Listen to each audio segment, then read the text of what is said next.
Baik, untuk yang berikutnya melanjutkan setelah pemodelan geometrik itu kita akan memodelkan alirannya ya. Kita akan memodelkan aliran sehingga nanti akan keluar banjir rencananya berapa gitu ya. Caranya adalah kita bisa masuk ke Hackras lagi ya, yang tadi. Ya, tadi sudah kita simpan ya. Projectnya namanya Jatiroto dengan geometriknya namanya Geomet Jatiroto gitu ya. Kita masuk ke eh, memasukkan memasukkan debitnya gitu ya. Nah, nanti kita pakai contoh di steady flow data aja ya. Teman-teman bisa bisa klik yang di edit kemudian steady flow data, atau bisa klik yang ini ya, edit steady flow data gitu.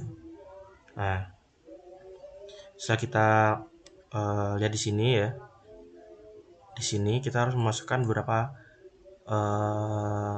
data gitu ya. Nah, ini kan ada PF ya. Nanti kita di rename aja nggak apa-apa, biar nggak ini. Di rename aja atau di rename aja nggak apa-apa ya, di rename aja lah. Sorry.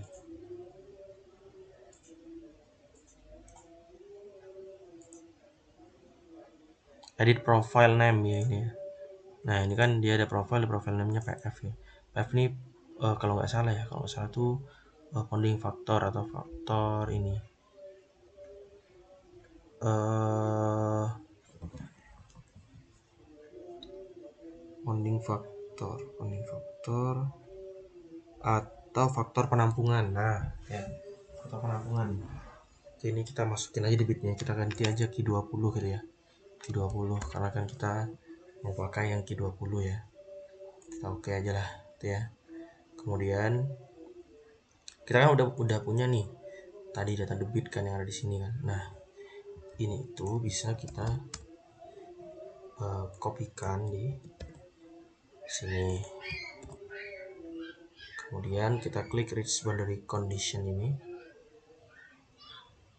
Nah, karena kita belum memasukkan kemiringannya, kita perlu masukkan kemiringan dulu di normal depth ini ya, untuk downstreamnya ya. Untuk downstream kita masukkan di sini gitu ya. Kita lihat kemiringan itu datanya di sini.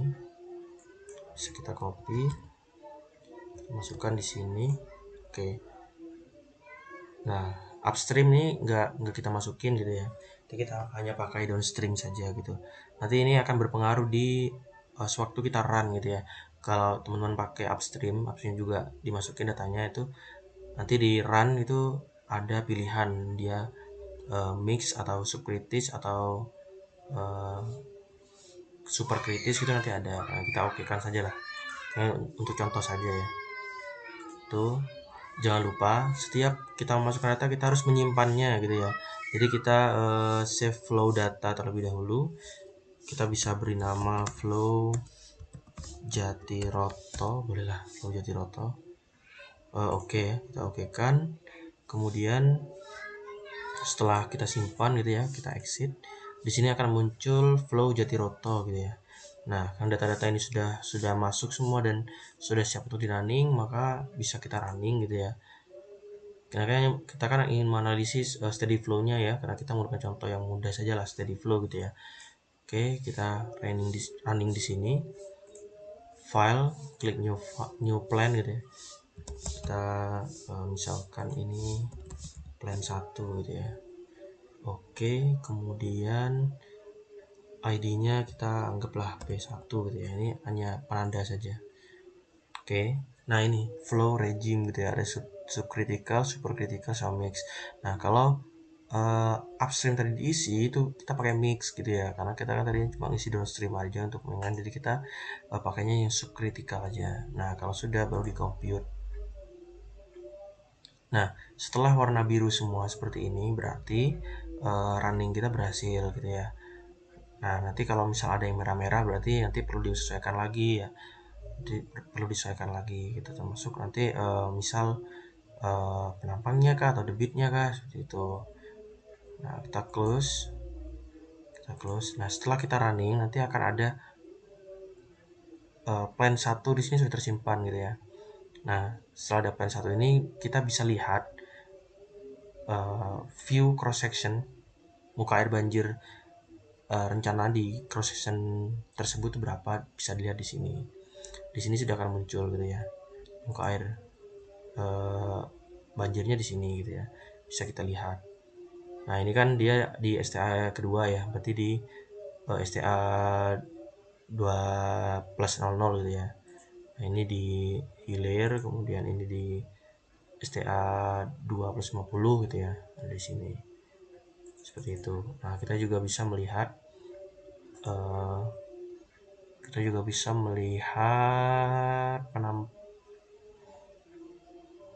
penampang memanjangnya di sini ya. Nah ini penampang memanjangnya seperti ini. Kemudian kita juga bisa melihat data-data yang ada di sini ya, cross section output sama profile output table gitu ya. Jadi kita bisa lihat di sini juga di cross section output. Di sini ada WS elevation sama WS elevation dan critical WS gitu ya. Nah di sini juga ada beberapa data yang bisa kita lihat ya, seperti top width, kemudian di sini juga ada file total, kemudian ada alpha juga berapa dia, kemudian ada top width-nya juga berapa, areanya dia berapa atau luasnya ya. Nah dari sini bisa kita lihat di bagian WS elevation. Nah WS ini W nya itu water ya, ada ES juga, E nya tuh energi gitu ya. Nah ini EG elevation sama WS elevation gitu ya. Kita pakai yang WS elevation. Kalau W kan dia waternya, kalau EG itu dia energi yang dihasilkan gitu ya. Kita pakai ini. Berarti dia muka air banjirnya adalah 241,73 gitu ya. Dan panjang atau lebar ya, lebar muka air banjir itu sepanjang 25,74 meter ini. Nah setelah kita dapatkan data-data seperti itu, ini bisa kita minimize dulu ya. Setelah kita dapatkan data-data seperti itu, nanti kita masukkan di sini aja. Nah ini top width-nya tadi berapa, WS elevation-nya tadi berapa gitu ya. Setelah dimasukkan ke situ, nanti akan terlihat di sini di STA 3, kemudian 2+50, 2+00, dan 1+50, terakhir 1+00. Dia itu kedalaman muka air banjir ke dasar sungai berapa gitu, bisa dilihat dari ini. Misal di sini beda-beda ya, ada 4,06, 4,07, 4,12, itu beda-beda gitu ya. Nah kemudian di sini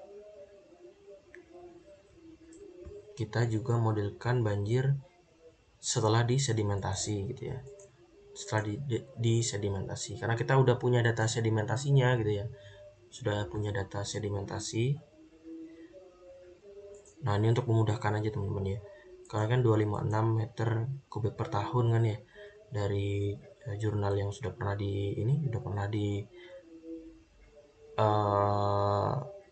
diteliti sebelumnya gitu ya, diperoleh laju sedimentasinya sekian. Luas di CAD ini nanti kita akan gunakan untuk penggambaran di CAD ya. Tuh.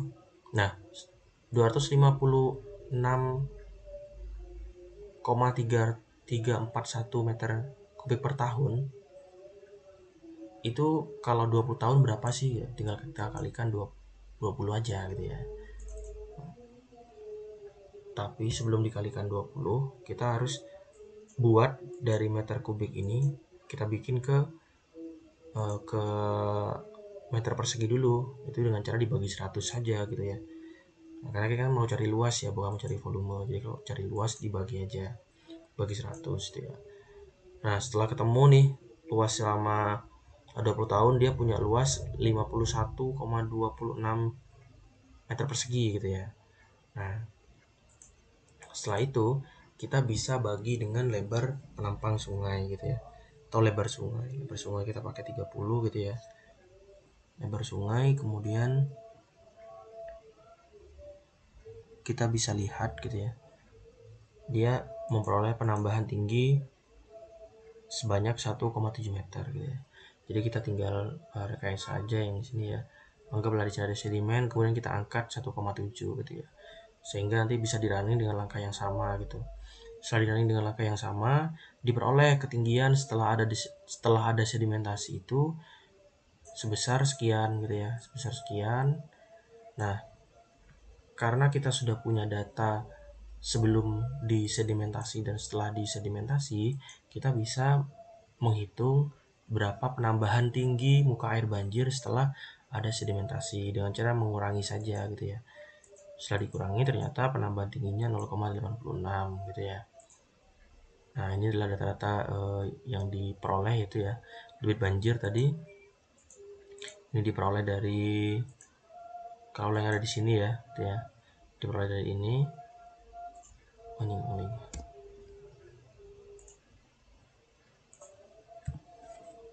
Nah, kemudian ini kemiringannya, data sedimentasinya ini, kemudian data penampang sungai ada di sheet cross section ya, kemudian ini elevasi muka air banjir sebelum sedimentasi, ini setelah sedimentasi, kemudian penambahan tinggi muka air banjir akibat sedimen. Nah, setelah kita dapat data-data ini, maka kita masuk ke langkah yang ketiga, yaitu memperhatikan perbaikan profil sungai atau normalisasi akibat dimensi jembatan. Nah, normalisasi itu dilakukan dengan kita harus memperkirakan dulu kira-kira kita ingin merencanakan